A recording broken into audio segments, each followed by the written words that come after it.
Today I'm going to show you how to make an Easter egg tree, and then I'm going to follow up with another video on how to make the decorations for the tree.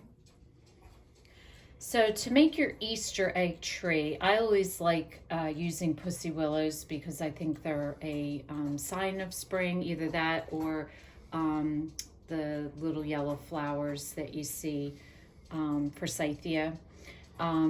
I used to have a real pussy willow tree in my yard, so if you do, you can cut off the branches in the early spring and actually use them.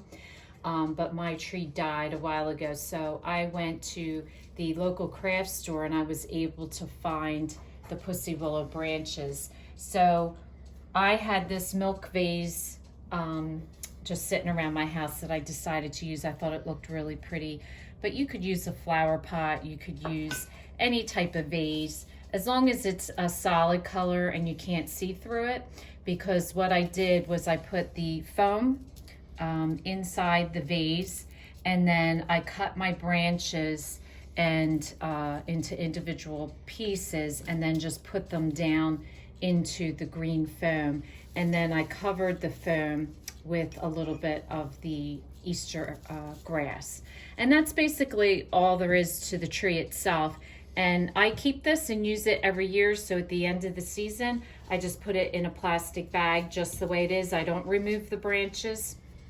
And every year I've had this tree now probably for probably 15 years, and it still looks great.